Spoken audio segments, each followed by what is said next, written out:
Hello and welcome to Live, Love, Let. I am your host, Andrea, and today we are joined by a dear friend, Wendy Sinclair. Hello, Wendy. Hi, Andrea. Thanks for having me here. Oh, you're welcome. Thank you for saying yes. I do say yes a lot. And I love that about you. I'm stoked for our conversation. Can't wait to see where it takes us. Before we jump in, I would love to do an introduction. I'm so excited to introduce you. So Wendy is an artist, a poet, and a published author.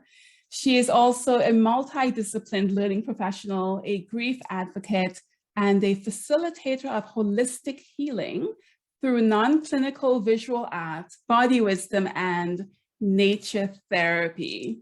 This is your official welcome to the podcast, Wendy. Thank you, Andrea. When I think about you or when I talk about you, I describe you as a breath or maybe a whirlwind of fresh air that I met/encountered in 2017 when we worked together. For me, you are bold, you are unapologetic, and you are very, very compassionate. It takes a lot of courage to go against the grain and to walk one's own path. I also see it as like an act of rebellion. When I think of the people who embody this, you are at the top of my list. So this is why I invited you to have this conversation and to talk about what it means for you to live wild, true, and free. Let's let that sink.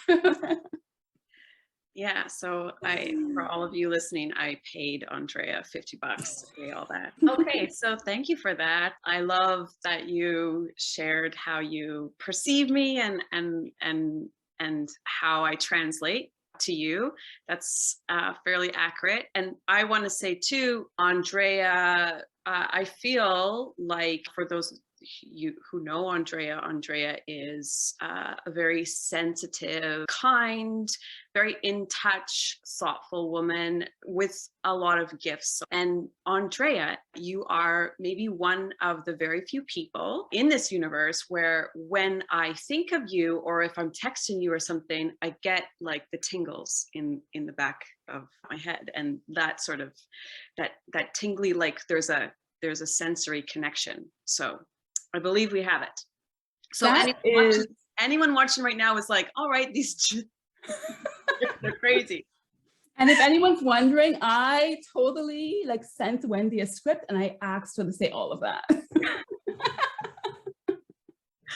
That's so sweet. Thank you.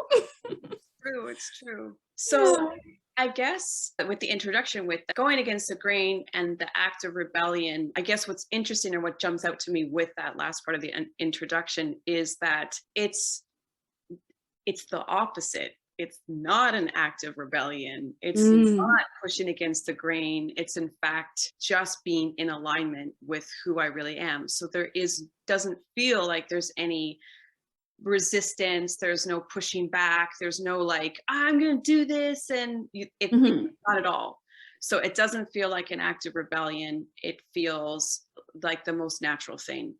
I totally understand that. I wasn't thinking of you in the sense of like you running around beating yourself into people. It's more of, I think, just through living the way that you live, it's so different from what I see.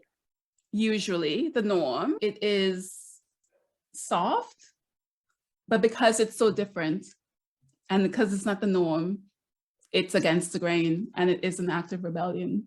Yeah, just being authentic is going against the grain.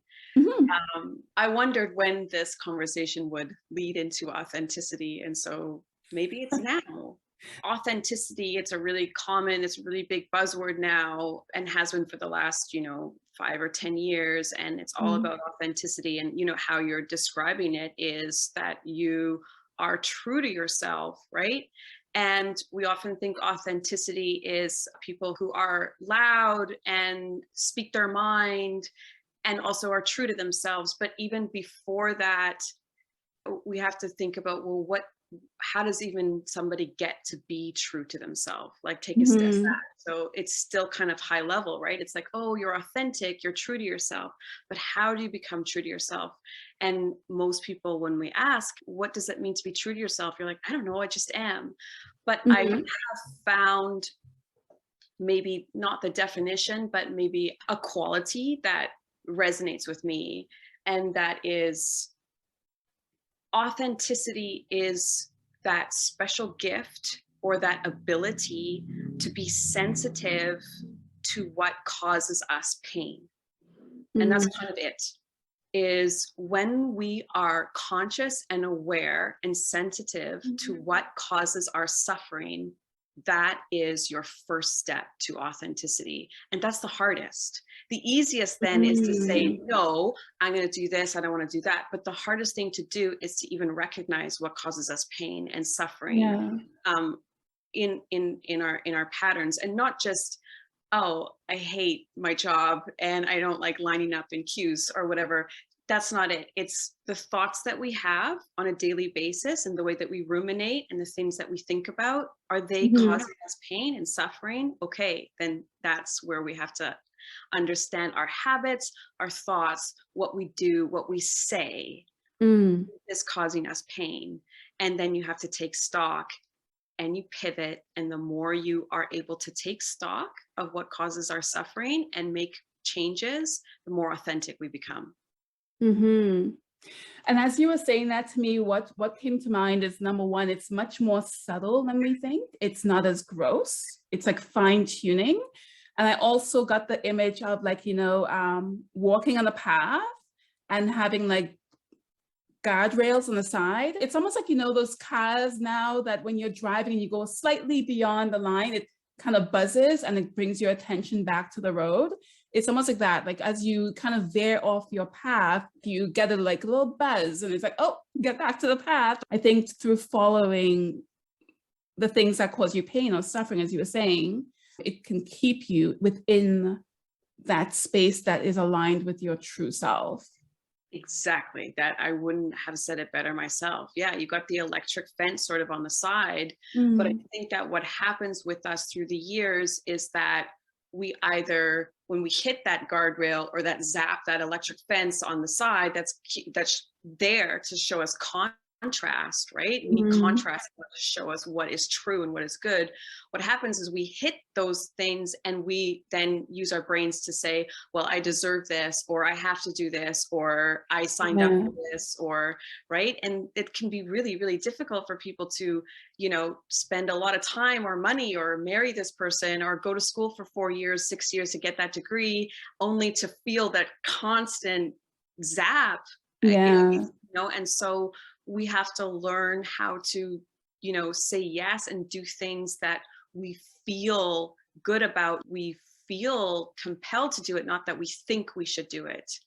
And people say this all the time. Like they're like, but I have to do this, or I think I should do this, or I think that's the best plan. And it's like, yeah, but you have to listen to that internal guidance system all the time, multiple times a day. We have to check in and go, how does this feel? Do I want to do this? Do I want to keep doing this? It might Mhm. have to be open, we have to be flexible, but we also have to really listen to what our intuition is saying.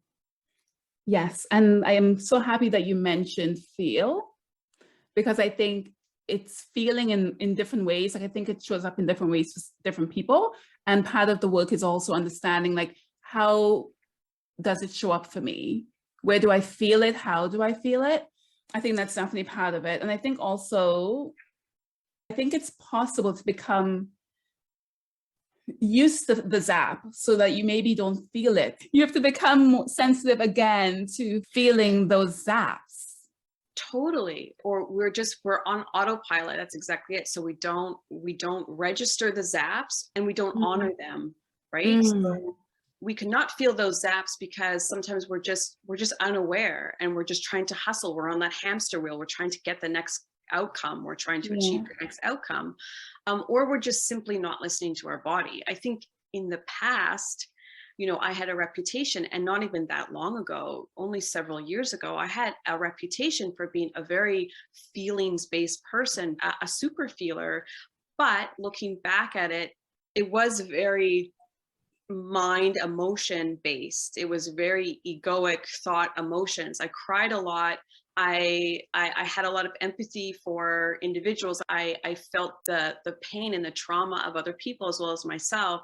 But I can honestly say I did not have like the body wisdom, the authentic body wisdom that I have now. Once I was able to detach from the ego, all of a sudden those high volatile emotions calmed down, and there was more connection to the feelings that are in the body. So I know it's different for everybody, but for me, I can tell when something is like head emotions and something is body wisdom emotion, I guess is the word, rather feelings versus head story emotions. Yeah, that's a good distinction. Absolutely. The feeling, and I think feeling it's like in your body, location may change versus like being in our mind and replaying something or thinking or ruminating over something over and over and over again. That's why I think like the dance work that you do, the time you spend in nature, all of that, it pulls you into your body and it helps to reestablish that connection, especially if you're somebody that's praised for your intelligence typically as well. So that makes sense. It's pulled you back into your body and reconnected you. Yeah. And, you know, the grounding is actually a thing, right? I know this is kind of a little bit of a rage and a craze now as well, but it is really a thing. And to be planted in the earth, it's like you need to connect your body to the earth body. The earth body and the human body needs to have that constant connection. You have a relationship together. And even if you can't spend every day grounded in nature, I'm really not on a day-to-day. I'm in my apartment. I'm very much a computer-based person. I'm inside a lot. You know, you have to sort of make that time to go home and go home to the earth. And it just changes everything. But I think you need a lot of time in there as well. Anything is better than nothing, but you know, just going for a walk and not being conscious and being on your phone a lot and listening to music and stuff is only kind of part of the experience. You really want to try and absorb as much of the curiosity, the wildness of nature to recalibrate. And it could take months or years for people to really get it, because some people are like, yeah, it's nice out here, but like, what's the big deal? And it's like, it takes time. These things take time, right? That's one of the things I really loved and enjoyed about the barefoot walk experience I had with you and the group. It was, I think, 3 hours of walking barefooted through like mud, through the water in the lake. I was not expecting that experience. In the water, there were all these different textures. There were mosses, there was grass, there was just so much going on and different temperatures. And it really pulled me into this really powerful grounding experience, which I told you was like the highlight of my year last year. I have a few questions for you, and they're in the space of either the wild, the true, or the free. I love it. Put that on my headstone. Yeah. Think of the acronym that makes. 10 steps ahead of you, Andrea. When I use the term wild, it's obviously an absolute compliment. I think sometimes the word wild can have like a negative connotation. It has the most beautiful connotations in this usage, right? It takes in being bold, being unapologetically you, being vulnerable, following your heart, advocating for yourself, advocating for others, and much, much, much more. Where does this wildness come from? Specifically, is it something that you saw reflected around you as a child? Or is it something that you chose as an adult? That's a good question. I want to say it must just be my true nature. I have 2 kids, 2 boys. They're 16 and almost 11. And I don't know that they would describe me as wild at all. My parenting is quite conventional and I have conventional jobs and things like that. So my lifestyle, I don't think is wild, but maybe my values are, you know, yeah, I agree with how you describe me. So my parents, neither my mom nor my dad were particularly wild. We had a little bit of, I have a twin sister, and, you know, just in her essence and maybe some of the challenges that we had growing up, like most people, we didn't have a perfect childhood. There was definitely some bumps in the road and some ups and downs. And we definitely came across some shit. We grew up in Winnipeg and, you know, in the 80s, and we had a lot of freedom to explore. And my mom was working a lot. And so we really just took care of ourselves. And, you know, we fended off some trouble. And through those experiences, I think we got really tough, and we got really bold, and we got really scrappy. And so I think that that quality kind of carried on in terms of, you know, while my friends were still living at home, I moved out and I moved to China, and then I moved to England, and I got married really young. And so I always felt like the world was, you know, mine to explore. And I'm definitely a wanderer, but I do really think that, you know, we are our own souls. We have customs and things like that that society puts on us, and the way that our parents raise us. But I think that our souls are from somewhere else. And, you know, I have been lucky to remember snippets of some kind of past lives. And I think that I was just probably a really wacky character in other time space realities. Ooh, okay. So there.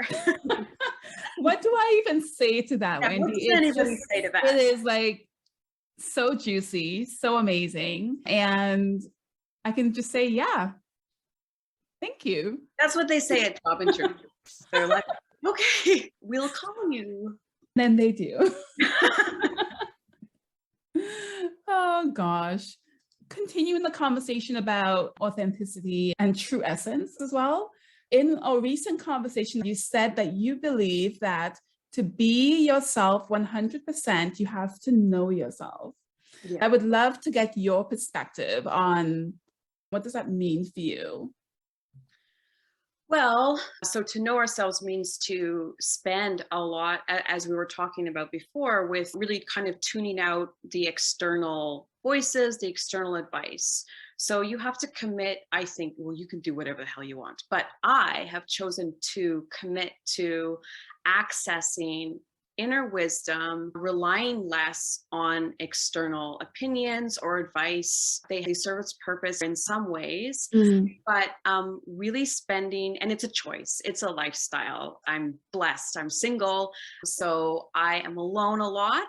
And that has been, you know, one of my greatest gifts. That has been something that just feels good to me. Obviously, I love people and open to all kinds of intimacies, but the way that it just worked out was that I had a lot of time to go on to spend time in nature, and realizing that anything, whether you're learning about something, whether you're discovering some of your gifts, when you're untapping some of these gifts, or you start to feel resonance or vibration with a certain, you know, place or activity, know that, imagine what it's going to be like if you come back again and again and again and spend more time.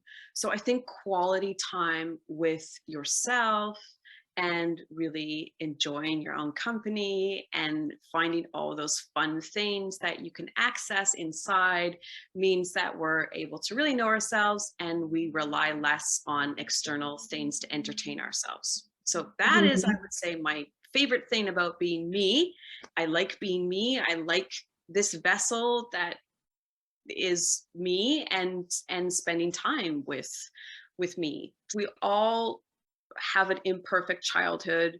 We all have childhood wounds, but and none of those are our faults. What happened to us as children, the atrocities that have happened to us, is not our fault, but it is our responsibility as adults to heal ourselves. That I believe is true. So in almost most cases, and some people, well, what if you can't? And, you know, I understand there are exceptions, but I believe that as adults, it's our responsibility to heal and to nurture ourselves because if we don't, it causes conflict, it causes inauthenticity in the rest of the world, in relationships, in our jobs, and that ultimately has an impact, a domino effect on the collective consciousness, right? So if we recognize that what happened to us in our childhood was not our fault, but it is our responsibility to heal as an adult, we will raise the vibration of this planet, which is really what we're here to do. It's like a win-win-win situation, because it's like you also live a life that's truer to yourself and more enjoyable and more aligned with who you are. The people around you, immediate contacts, also benefit from that experience, and maybe you also inspire them to do something similar. And then also the world as well also benefits. So it's just like the gift that just keeps giving. I don't think anyone ever escapes childhood. I think everyone does have something that they need to like work through. I love that you said it's our responsibility. It's not our fault, but it's our responsibility to actually sit back, connect with ourselves, think it through, get help if we need to have help, because some situations are much more traumatic. Yeah. And it requires external support, because if you knew it, you would do differently. I think through accepting that responsibility, holding it, and then going forward and taking the time to do the work, and also to be compassionate with ourselves throughout the process as well, because it's probably a very new journey. That's very important. If I can get to the end of my life and I've done that and that only, I'm like, success. That's what they say. Is that it is the lifelong quest of adulthood, and you know, if it was normalized and we were prepared for it, okay, now you're on your healing journey. As you are on your healing journey, you're doing it with compassion. There's no shame here. Everybody else is doing it. When you partner up with somebody, that is also the intention of the partnership, right? So that it's just a contract where we know that we're all here to heal and to grow and to expand. And it's not about acquiring more things or acquiring more knowledge, right? It's not like, oh, I need to learn things. It's shedding the baggage, it's shedding the weight. It's removing, it's making things lighter, not bombarding ourselves with more information and more knowledge and things like that, which is often what deters us from doing the work, is because we go, oh, I don't want to do that workbook, or I don't want to take that class, or I don't want to speak to a therapist, or I don't want to watch YouTube videos about this. And it's like, it seems like it's an info dump, but it is actually designed to take the weight off and the layers off. We become lighter, and you can feel it, because you just, I don't know, you just get lighter. You do. It's so interesting, because if you go to a library or to a bookstore there and you go to the self-development section, over the years, it has just expanded and expanded and expanded. And even with that, people are, if not the same level of stuckness, probably even more so, because we're accumulating so much information. And what they're not saying is, you just need to like practice this. You need to go inside. You need to reflect. I mean, you don't really need a book. You know, you just need to like ask yourselves questions and like give the space to answer them and see how things feel and if they feel aligned or not. And I think that in itself is very powerful. You just need like some information, some guidance, and a lot of alone time to reflect. A lot of alone time to reflect. You know, the self-help, the development publications and that industry, some of them are fine for sure, but a lot of them are written from a place of there is something wrong with you, right? There is something wrong with you and you need to fix it. We need to apply our discernment, because lots of people write books for the purpose of, you know, an egoic place, right? It could be like, I want to pass on my knowledge. I'm so smart, or I want to make money, or this is what I learned from my professor, and so I want to, you know, pass it on to you. And we don't know what level of consciousness this person has written it from. So yeah, there is a lot of information out there, I think, with all kinds of gurus, and I definitely have mentors and people I look up to, and it's just really important that we just take we take what resonates and we Mhm. leave the rest, is what they always seem to say.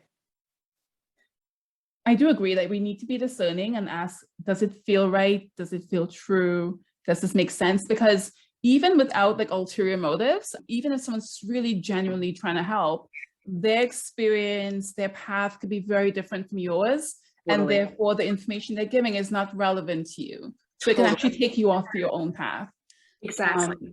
So wise, Andrea, because that, right? And Mhm. some people are just like, well, but they said this and they said this, and it's like you have to apply discernment all the time, every day, with the situations and the relationships that you are with. And it's from a place of feelings and what's right for you, not about this person, oh, this person's wrong, or I don't like this person, or this person's giving me a bad vibe. It's like, are you being authentic and worry about yourself, which is easier said than done.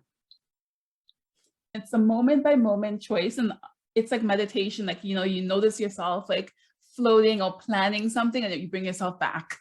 I don't think we'll ever be like perfect at it, or maybe we will, who knows? But it's like you get veered off course and then you come back on. You get veered off and you come back on. And hopefully the time that you're on course, it ends up being a bit longer and longer. Or maybe you notice yourself off course a bit faster in the future. I think that's what it is that we're imperfect. We're always going to screw up. I mean, my kids are going to be, adults healing themselves from the childhood wounds that they have, through my parenting and through my choices and their dads and etc. But I think that's what it is that as you start to heal, and that's how people will ask, how do you know that you're healing? It's like the ability to course correct is shorter. And it's not about necessarily resilience. I mean, there's that too. Some people are just sort of naturally born resilient, but it's the happens a lot sooner, and you course correct regardless of what's the shiny reward, right? So that you're able to turn away from the bag of money, or you're able to turn away from lust or something like that just doesn't serve you, right? Somebody a couple years ago asked me, like, what does it take to be an artist, or what is really talent? And there's a lot to say there, but one thing that I remember saying is, when you create a painting, or when I'm doing a one-line drawing, it's really just a series of choices. And a good artist trusts their choices, and that's really it. And so it's like, it's just a series of choices. You trust your choices, but that is essentially just like the essence of life. When you go to work every day, it's just making a series of choices and trusting your choices. Parenting, you make a series of choices, you trust your choices. Barefooting in the woods, one step in front of the other, you could go this way, you can go this way. It's just making a series of choices and trusting yourself. Trusting yourself that's it. That's freedom, in my opinion. If you trust yourself and there is no internal conflict within yourself, which is where I am now, that's freedom. It doesn't mean that I don't experience challenges and I don't experience like, oh fuck, what am I going to do here? But I, for the most part, trust, I trust myself more than anything. You trust yourself because you've built the trust. Sometimes people think that it has to either be there or not there. The relationship that we have with ourselves is still a relationship. There are like multiple different parts of ourselves, right?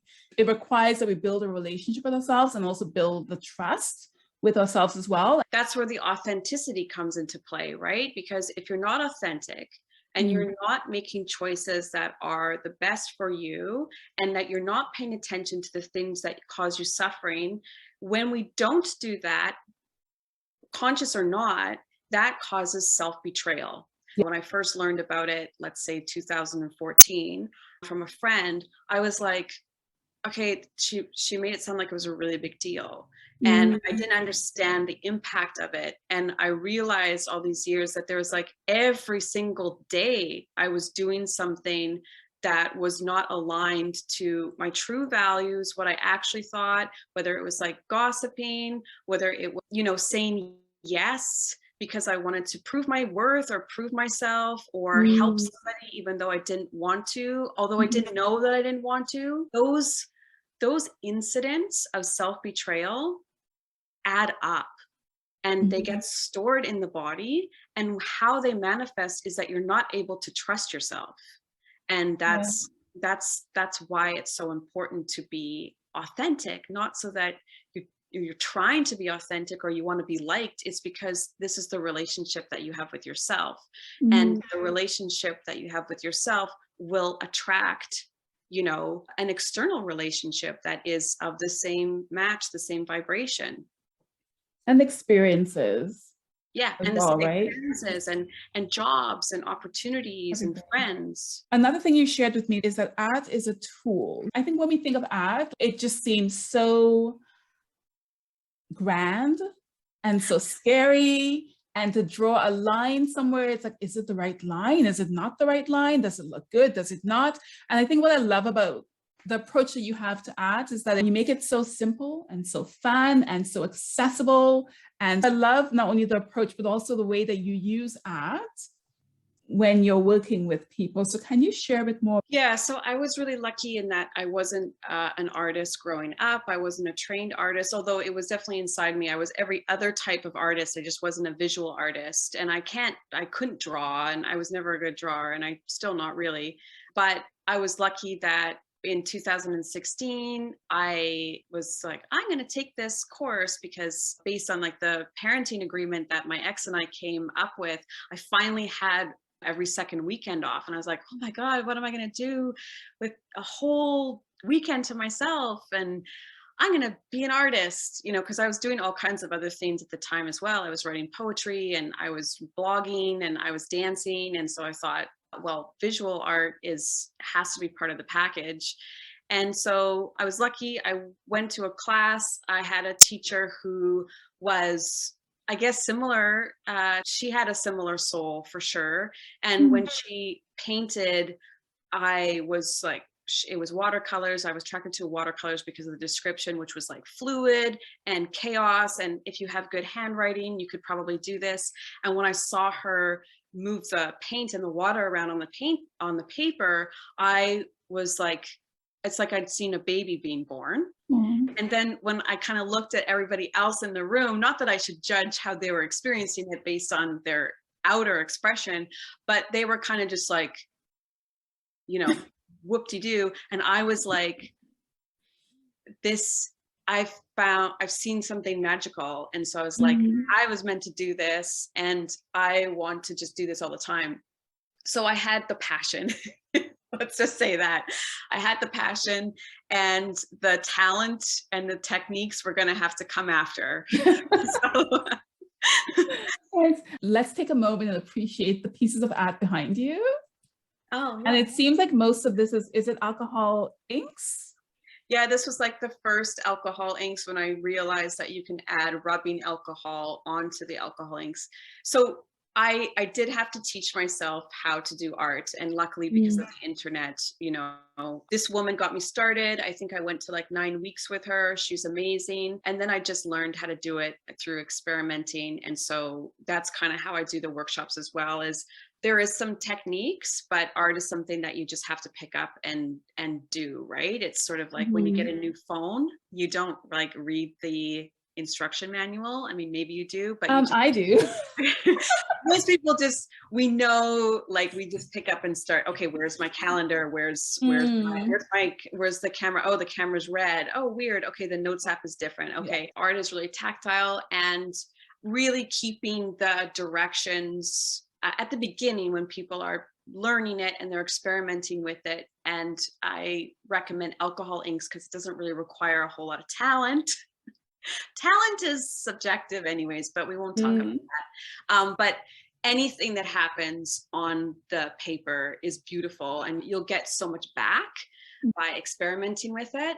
The exercise of the line drawings is to take the pen for a walk And the purpose of it is to disengage the left brain. So if you are going, oh my God, well, where should I go? This is so intimidating. This is scary. What do I do next? That's just a sign that your left brain, which is the logical, analytical side, is engaged, and it needs to shut up and take a seat and allow the right side to take over. And the right side will take over, and whatever is meant to be is the way, because it came from your right brain. That's you. That's an expression of you. Just like anything, you can refine it and you can keep practicing. If I want to draw a one-line drawing of like a bird or something, I'll do it like 50 times. And the thing that you post, or the thing that I post on, it isn't necessarily just the one shot, but often the best one is the first one. Love it. I can't wait to come to one of your ad events at the end of the month. I know that my logical brain is going to be very active in the beginning, and it will take several seats, and then I'll be good to go. So one of the other things that I am curious to ask you is around the idea of careers and vocations. So typically they form a core part of what someone considers as their identity. So you'll hear this when someone says like, I am a, and they fill in the blank with something that they spend a lot of time probably putting into, right? Or when people meet someone new, one of the very first inquiries they make is, what do you do? And they use that information to form their perspective of that person's identity. You have a different philosophy that is very refreshing. You say that our vocations and our careers are not who we are. Tell us more. I could talk about this for quite a while. I think that we are already getting there, like as the level of consciousness is rising. And I think we kind of start to know that, in the 50s and 60s, it was like, you were like, I'm a banker, and that's what I did until I retired. I think we have a lot more fluidity in our careers now. So it's not crazy anymore for people to move around, change careers, change paths. So there is a lot more acceptance for that. But I do believe, in my experience, and this might not be other people's, but from my experience, what we do as a vocation, even as an artist, people will say, oh, Wendy Sinclair, you're an artist. And I was like, oh, I don't really want to go with that label, because I also am a corporate trainer, and I'm also a grief coach. And so like, am I going to start, pitching this career when I talk to this person or that person?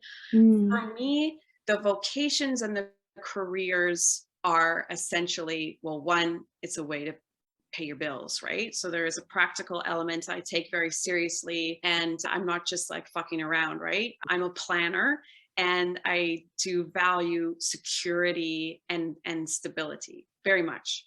That's a core value of mine, stability and security. And a job gives us that. So there, that tick, that aligns.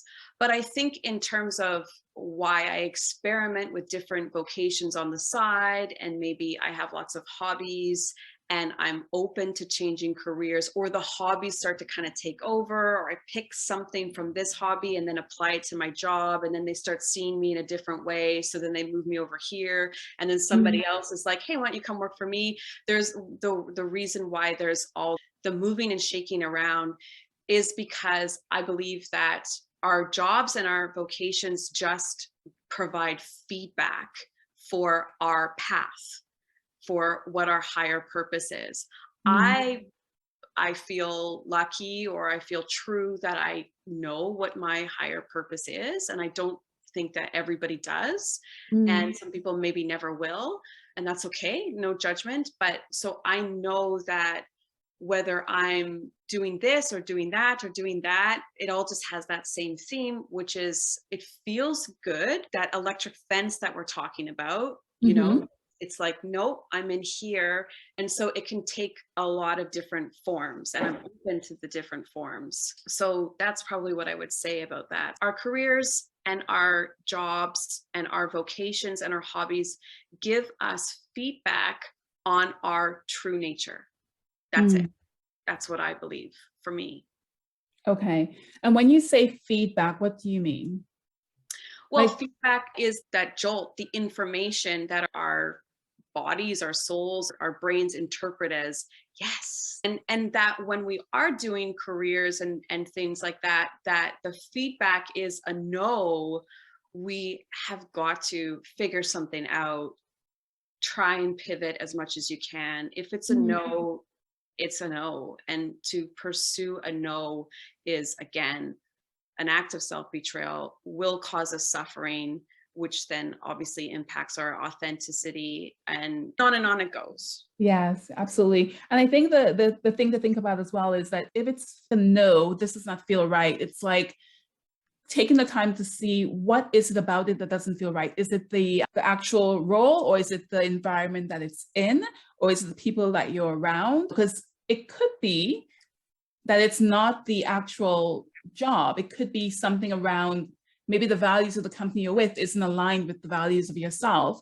I think sometimes we're so quick to just like say, nope, it's a no, it's a no. Oh, I like them. There I go, I'm gone. But you gotta pause and think. Yeah, you have to pause and you have to own your shit, and you have to know whether, like, are you just being triggered? Is this your ego taking over? Are you experiencing some unresolved stories? Have you created stories about these people that you work with, which you think are so horrible?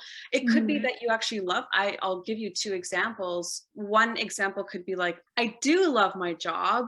I just realized that I was saying yes a lot to everything and therefore got burnt out, right? And so it could just be that your inauthenticity, which caused you to say yes, or caused you to take on things more than you could, or caused you to put on a mask because maybe you wanted approval, or you maybe wanted to prove your worth or fit in.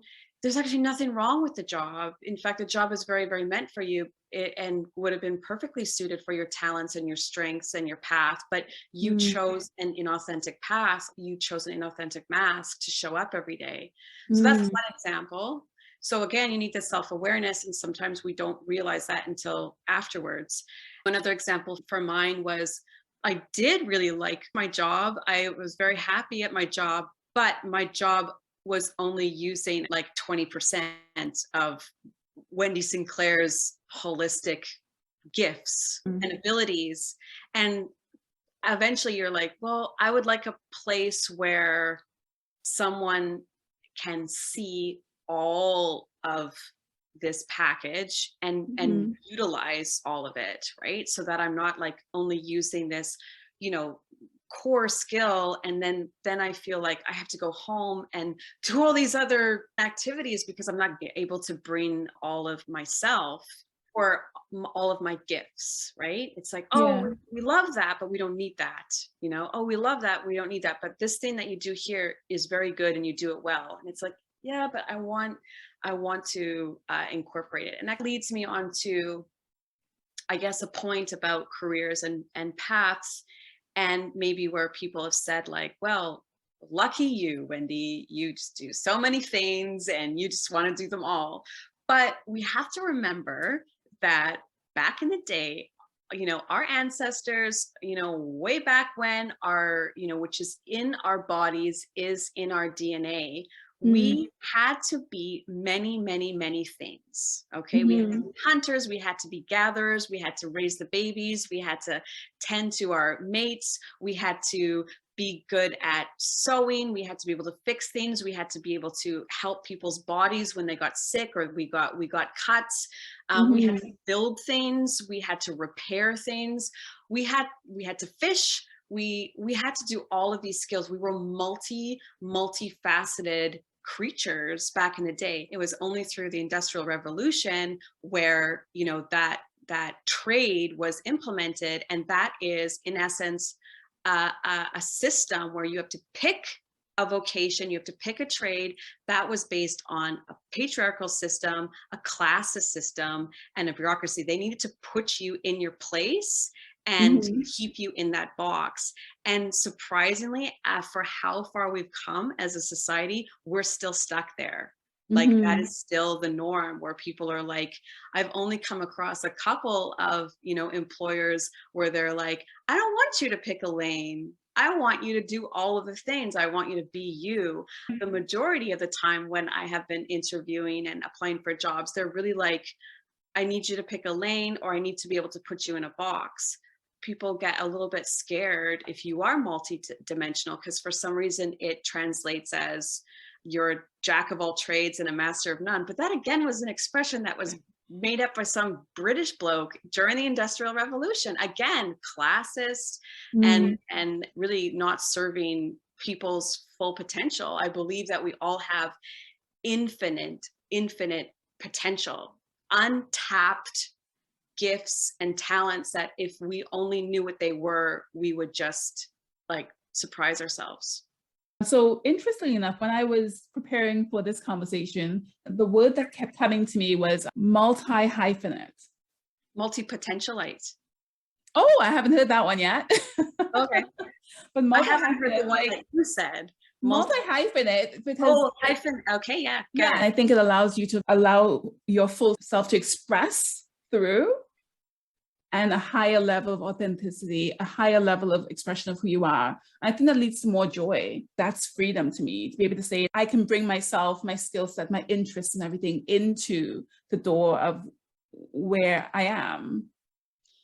Yeah, because the thing about me and anyone who's being authentic, and certainly for my experience, is like they're gonna see it anyways. Like there's not one, there's not one boss who hasn't figured out what I'm actually really about, like yeah, there's only so long you can hold the mask up. Yeah, and same with if you are, when I do grief coaching and counseling, like we are just talking as human to human, and so they're going to figure out that I'm an artist, right? Even just a sense of like, I love this art on your wall. Who's that? Or we talk about our interests and we talk about healing, and people want to know my story, and so it's gonna come out. And I do recognize that in the past I have kept a lot of things quiet and in the closet because I didn't think it was going to work for me in the professional corporate world. And the truth is that that's not going to work for me in the corporate professional world. I have to be able to be who I am, and because my higher purpose is to guide, to teach, to educate my community so that they are exploring their untapped gifts, and so that they can heal, so that we can all raise the vibration of the planet. That's a very general enough path that opens up a lot of vocations for me. And as crazy as it sounds, I think that we are going to get to a place, just how the interview process has changed when we're job hunting, and how we choose companies, and how open and more transparent we are, and how much we care about people's whole selves and our wellness and all that kind of stuff. I would not be surprised that in 10 years or 20 years, people will be seeking jobs or speaking about their higher purpose at job interviews. Yeah. And then they'll be like, oh, and by the way, I can use Adobe Creative Suite and Storyline, and I can't use Asana, whatever. You'll get to the hard skills that's required for the job. But I think that people do want to find someone. How do I know that you're right for the job? And it's like, because this aligns with my true essence. This aligns with the work that I want to do on this planet. I'll do my work here, then you let me go, I let you go, and we move on somewhere else. I see that happening right now. I'm seeing there being more power in the employee position more than ever before. They feel comfortable asking the questions that they need to ask to see if there's an alignment for them, right? And they're looking for alignment. I agree, like in 5-10 years, it's going to be even more so. Yeah. Oh, I could talk about this forever, but we won't. You've mentioned grief counselor in passing several times. Is that related to Death Doula? Yes. Yes. Okay. So I've heard the word doula many times, and you are the person that introduced me to the term Death Doula. And I thought it was really beautiful. I thought it was very special. Can you share a bit more about what a Death Doula is? And also, I'm curious to see,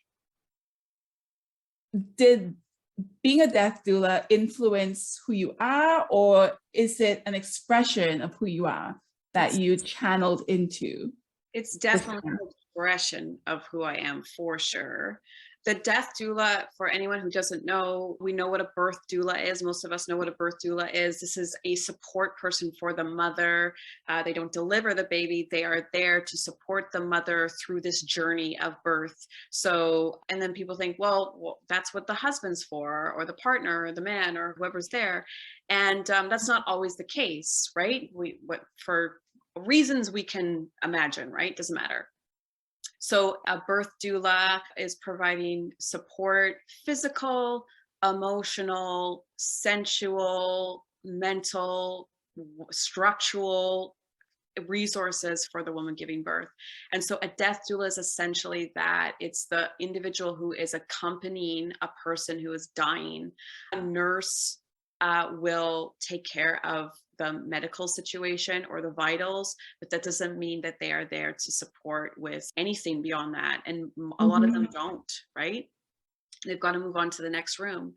And then the other factor is, traditionally a family member will do that. And many families are blessed with having, that natural instinct to do that. And we are, just like birth, we are equipped to die, right? Just the same way that, people like, oh, what do I need to plan for giving birth? It's like, it's just something we know inherently how to do.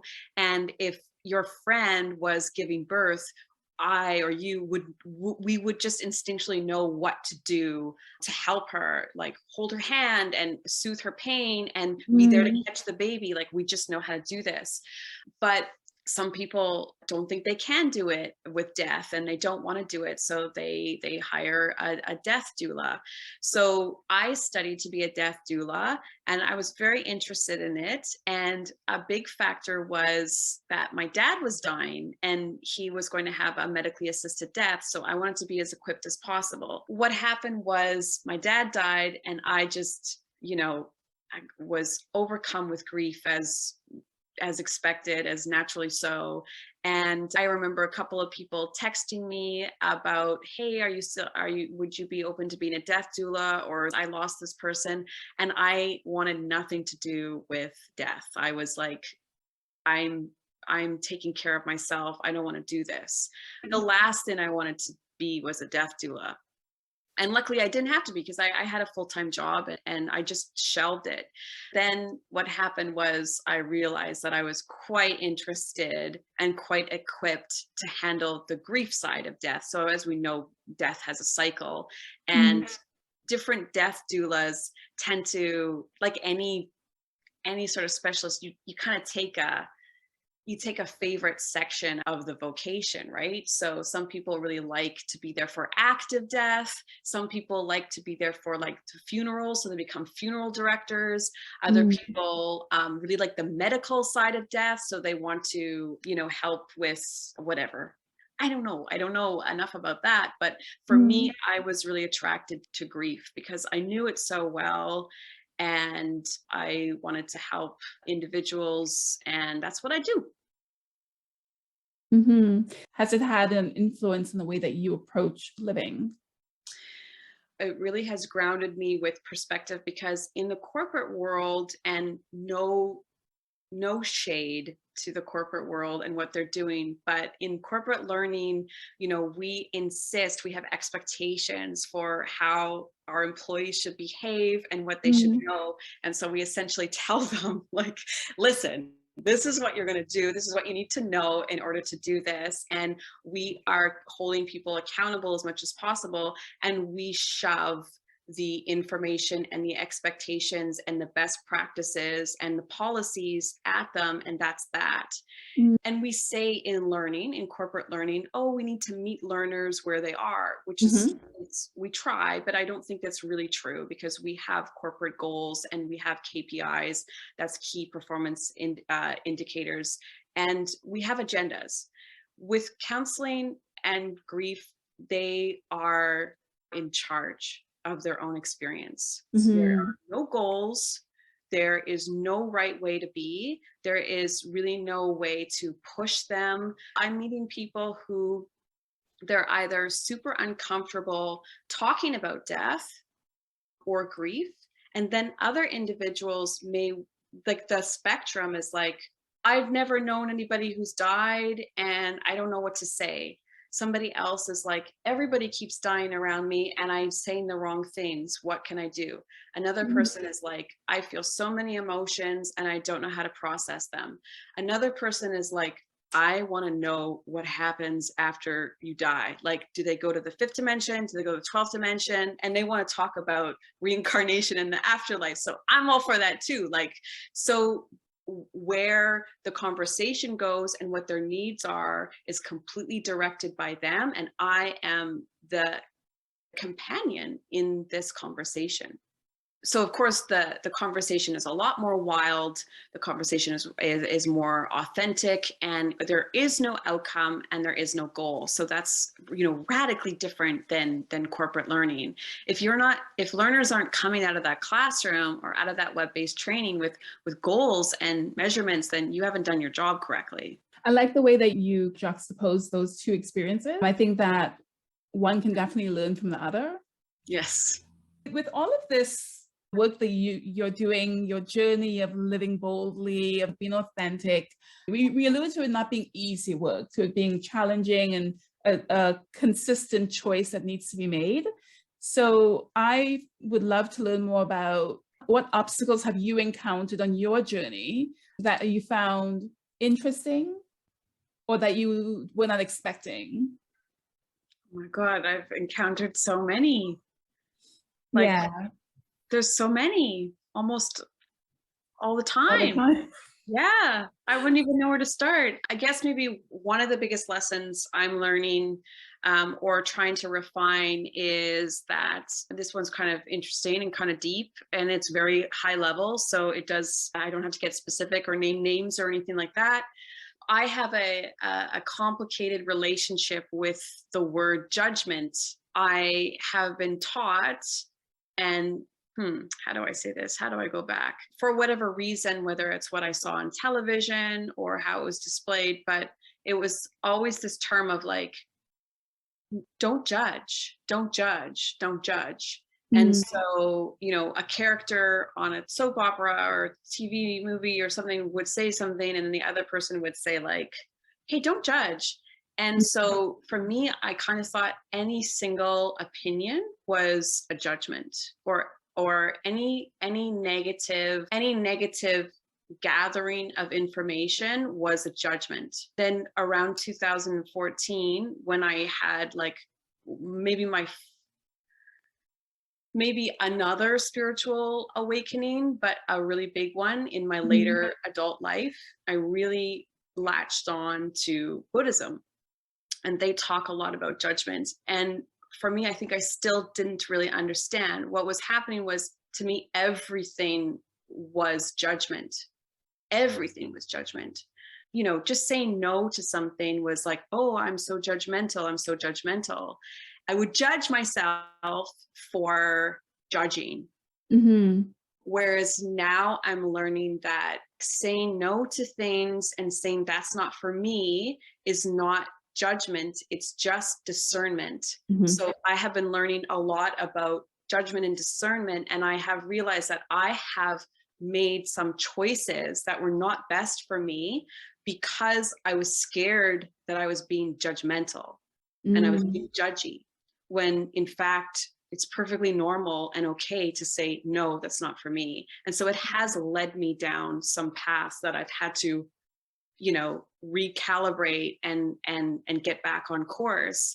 And so I would say that's probably maybe the biggest hurdle, is kind of every day when I have those choices to make, I have to say, am I judging or am I just being discerning? Am I judging? And judgment sounds a certain way. It's very personal. It's very shaming. It's assigning a certain like fate or a punishment to this person. And discerning is just looking in and saying, I see that, but that's not for me. I see this, and so I'm getting better. So I would say that, yeah, that's the internal conflict of being Wendy Sinclair. these days. So interesting, because I have been also pondering on judgment versus discernment for a while. What I'm understanding is that judgment is like labeling something as good or bad. And then discernment, I'm more withdrawn, almost like witnessing, viewing it from a non-labeling point of view. It's not good, it's not bad, but it's not for me. I think we need to choose and make choices, and you cannot make a choice if you're not being discerning. If we don't have discernment, and that is, I think, that is a huge problem. That is something that if I could choose something that needs to be refined, especially, well, I would say women, but I think just everybody, is that people need to strengthen their discernment, and they need to understand what part of the body has the wisdom to help them discern. Because I think we just we flail around doing all kinds of things and grasping for things and eating anything we want without any discernment for the impacts that it's going to have on our bodies, the impacts that's going to have the next day. People in charge are living like this, and that's the scary thing, right? Absolutely. So I think that was a really great place to wrap up this conversation. So I'm going to ask you my question I ask every guest. You probably know what this question is by now, or maybe you won't. Let's see. I'll paint the picture for you, whether it's a genie or a fairy or some kind of magical being or a piece of technology. Something has given you the opportunity to step back in time, meet a younger version of you, and to share a message that you think would be helpful, a learning that you've had, something you think will serve them well. So the question is, what age would you go back to, and what message would you share? That's a good question. I have definitely gone through this activity quite a few times in my life, and oh man, I think that I would have gone back to, so I would have answered this question differently if you'd asked me last year or even 6 months ago. But I think that I would have gone back to maybe my teenage self, and I would probably have said, your gut, your intuition is the smartest thing about you. It holds all the answers. It holds all the wisdom. You never, ever have to doubt your intuition. And where the path has gone awry for me is by feeling that intuition, which has always been very, very strong for me, especially as a young kid. I definitely had some gifts. I definitely had some psychic gifts, but I always doubted myself, and I would seek answers from other people, and I would ask other people for advice. And if I could go back, I would say, you know the answer. I know you know the answer. You know the answer. You know the answer. That's what I would say. I love that one. I think we can all, I think that that's also something I feel connected to. Yeah. I can pinpoint times where I knew what I needed to do, and I said, oh, it doesn't make sense. It's not logical. It's not what I should do. And I did something else. I'm like, oh, as they say, hindsight is 20/20. You actually get a flashback of like the moment where you made that decision. You took a different path, and you're like, oh, there it was.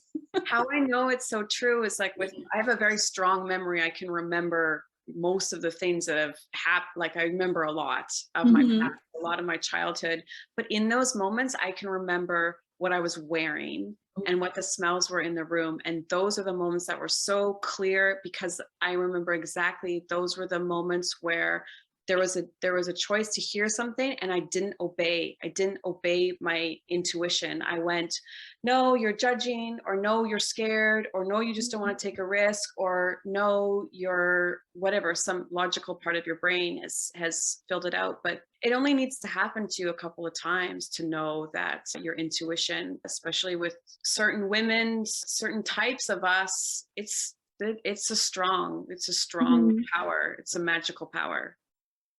Absolutely. That was lovely. Thank you for sharing that. Thanks for having me.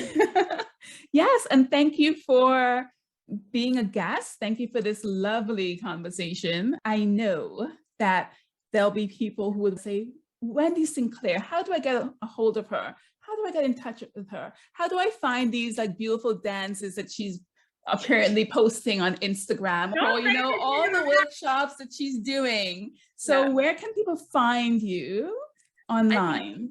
I think the best sort of well of information, the best place to start is just wendysinclair.net. If you go to wendysinclair.net, it will lead you to either you'll get what you need from there, or it'll take you on the trajectories that you want to go, and through there you can contact me. And I'm love to talk to anyone who wants to talk, and I would be so curious as to what topic do they even want from me. There's so much that you offer, like whether it's the art classes or commissioned pieces of art that you do for your clients, or the pieces that you sell on your website. I know there was a point in time where you were selling these beautifully decorated alcohol ink mugs that were like super special, or through the sessions you do where you mix art and music. There's a lot. You also have a podcast, which I have really thoroughly enjoyed listening to. You come through, like your essence comes through. It's just so you. It's beautiful. Which is I really enjoy about our conversation here, Andrea, is because I really don't like small talk. I can do it, but I like to talk about deep soul matters with another soul kin. So I really love it. Definitely. And I do think we're soulkins. We are. 100%. I am going to say huge thank you, Wendy, for taking the time, having this conversation, saying yes to me and yes to this podcast. I also want to say thank you to the listeners. Thanks, Andrea. Thank you.